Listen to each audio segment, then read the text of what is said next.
Good morning. So, what Plato was saying is that this is a matrix and that we are sims. We are simulations like characters in a video game. And a matrix, if you want to understand a matrices are used in the creation of video games. Now, I wouldn't be that well up on how to create a matrix, or if you gave me an understanding of the universe laid out in mathematical equations, I would not be able to understand it because I don't have any great education math-wise, because I never had any aptitude for maths. I never had any interest in math, because basically my role in life is to learn philosophy, much in the way of Socrates, through reason and observation. And understanding it from art being the highest form of abstraction, which I have said art is the highest form of abstraction, but yet I would say this, I'm completely ignorant when it comes to abstracting the universe, taking an extraction of the universe using a math model, because I don't have an education in math. But then, of course, like how well you can extract the abstract understand the universe using a math model depends very much on first of all your knowledge of math, and then how well you can use math and apply it to the universe depends very much on your logic, on your ability to reason, because the parameters that you use in order to reach conclusions through math they have to be based on logic. In other words, it depends on the logic that you begin with. Is going to be relative to the conclusions that you arrive at using a math model. But Plato understood the world through a math model, and he was able to come to the understanding that this is a matrix. And then with the understanding that this is a matrix, this is what Plato's cave was all about. That there is another world, there is another planet, which they have a planet of the forms. He called the world of the forms. So that would be similar, say, to us playing a video game, and the sim, for example, if you're playing Grand Theft Auto, the main protagonist in the video game would be a human, but he's not really a human, he's a sim. But this is what Plato was saying. They're a form and we're a sim. We're a sim, we're an imitation, we're like a hologram, if you like, of, like, I don't know if you ever watched Star Trek, but it would be like the holodeck, and you would say, oh, this is real, this is a very real experience, this is a very real experience, but it's not real, it's a hologram. And this would be sort of like Berkeley's philosophy. As I said yesterday, all philosophies are true, and by default then all philosophies are false. Everything is real and nothing is real, both simultaneously. This is the joys of living in a paradoxical universe, but you get used to understanding these paradoxes after a little bit of time. Everything and nothing is real simultaneously. But if you begin to understand that this is a matrix and a simulation, but yet from our perspective, from the perspective of the fruit fly to the apple, this is our reality as we know. This is, at the same time, despite the fact that we're a sim, is an amazing experience, and it's a nice experience to be having.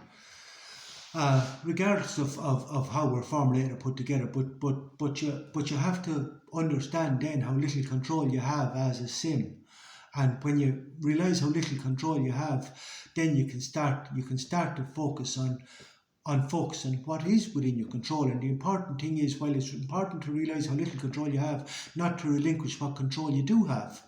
But this and the purpose of my role as well, we'd have to make a distinction between sims and avatars.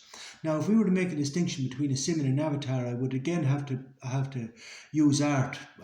And if you watch the series Black Mirror, that's very profound and deep philosophy. Black Mirror is.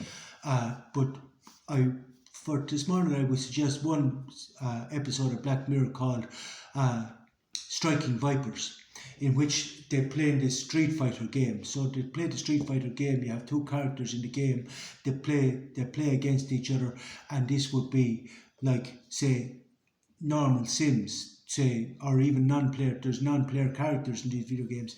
So life is full of non-player characters as well, who just non-player characters. We all know what NPCs are, but and then there'd be those who would have more significant role in the game or in the theatre or whichever way you want to look at it. And there would be those that sit in the audience. Now those sitting in the audience would be non-player characters. But if you look at Striking Vipers, they put these two things on top on the side of their head. They slump into a thing. It's like someone on if you take say smoke DMT, it's nearly a reversal. It's nearly a reversal of the instead of they become the avatar and you become you're absolutely unconscious and they become the avatar. Like you, or else you go back to do you know what I mean? But they become the character, you become the avatar, they become the avatar. But it sort of works vice versa. So, say in the world of the forms, you would have a certain being of, say, we'd call him Julius Caesar. He would be on the world of the forms. So, for example, Julius Caesar would have been an avatar. And then the same being that was Julius Caesar, which is an avatar. So Julius Caesar, we might say, exists and doesn't exist simultaneously because he's an avatar. If you look at this game, you'll understand what an avatar is. So basically, your avatar is someone to experience the world or experience the video game from this body, but no physical harm comes to you.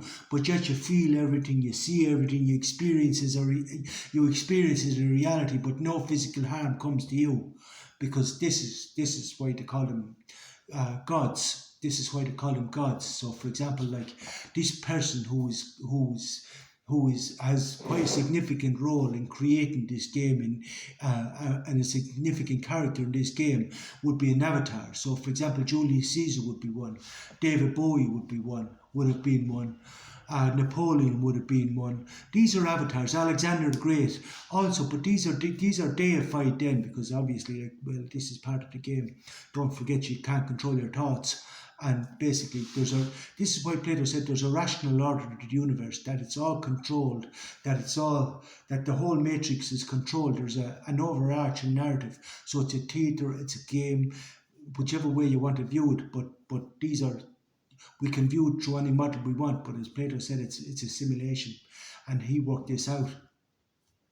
And then what we have is, say, if you understand dialectics, we don't have negation of the concept. What we have is we go around and we have a higher concept of the same thing. So we have the same concept but a higher concept. And this is what I'm trying to explain. That Plato's cave is understanding that there is another world. As I said, like if nature is a series of reoccurring patterns. So as I said, first thing we'd have to look at is how much autonomy do we have.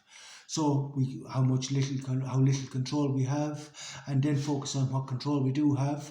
But then I said to myself, well, if the universe is a living organism, which is the Stoics would have said that the universe is a living organism, how much autonomy does the universe have as a living organism?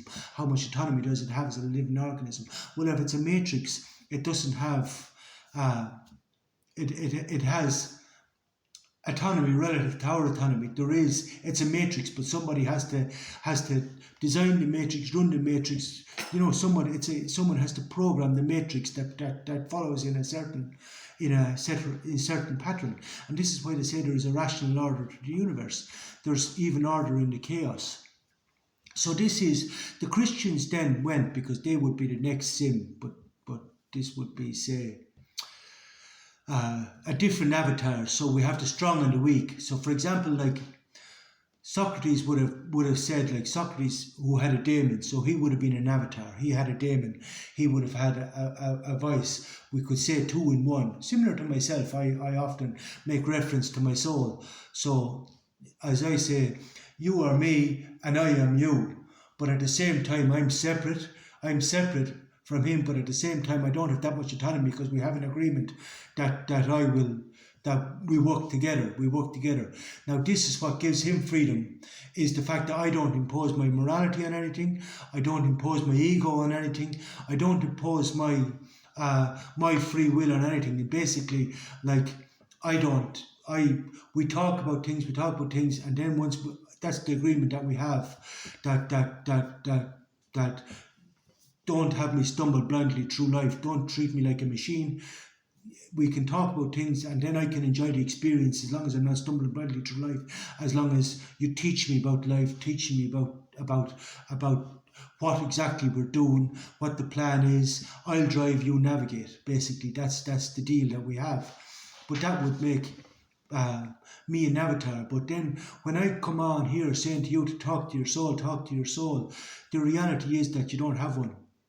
And then we all have different levels of free will, because free will and determinism is a binary opposite, and between each binary you have a broad spectrum. So basically, some people, Luther and Calvin said the same. Some people have no free will, and other people have free will.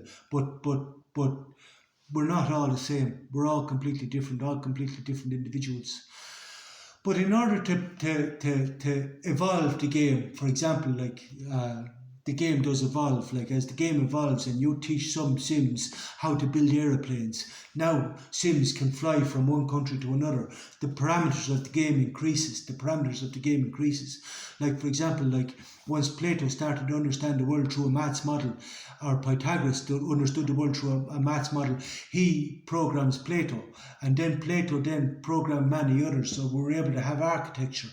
We're able to, like the ancient Greeks never used arches. They all used a lintel and two straight lines and a lintel. But then with educating people in math, and then enabling them to use this math to design and create, even though it's not really them designing and creating, but you have to enable the sim, you have to program the sim to be able to build these churches, mosques, wonderful architecture, and then put the most marvelous art in them, sculptures, paintings, everything, which is accessible to all the Sims. So the poor and rich people alone, I often stood back from churches and tried to understand what's the necessity for God's house. I can't see the necessity for a house, but when you unravel the ambiguities of it was wonderful construction. It gave the Sims a purpose. It allowed people like this, very same as Minecraft, to design and create these wonderful buildings, like very same as Minecraft. Design and create these wonderful buildings and program your Sim then, and which enables you as the farm, to create and build these wonderful structures and putting in the most wonderful art, which essentially you are creating through the Sims, and wonderful sculptures. But then, for example, the stained glass windows become the poor man's Bible. So now you're able to relate Plato's two worlds in a simpler concept which makes it more accessible to everybody. So you bring it back down to the level of the illiterate and the poor. So this is the concept of heaven, and hell is right here for most of them, but then lower animals have to be farmed. But then this is just part of another game. So really, if we use the game analogy to understand all life, we have the Sims game, we have FIFA, which is all the games, NBA. Then we have Tour of Duty, Mortal Kombat, all the war games. We have chess. We have Grand Theft Auto. We have the Mafia games. But this is life. This is what makes up all life. All this whole series of games, which is then a deeper level of understanding, is an understanding of dialectics, in order to understand the game, in order to have more autonomy, in order to like, for example, if you're playing chess, and if you want to play chess against the computer, you have to program the computer to compete against you. To have a certain amount of autonomy, that it can actually make a decision and make choices that can negate your moves. Now this would be the same. For example, I like to think I play chess. I often said in my previous videos, you move, I move. You move, I move. But yet I'm limited in regard to the parameters of movement, because I have, maybe from one perspective, a little more free will than most. But that's because I use reason and I developed my faculty of reason, and I'm given a faculty of reason. And I have used this faculty of reason, developed this faculty of reason to the point that I think about everything. I may get off this. Bye.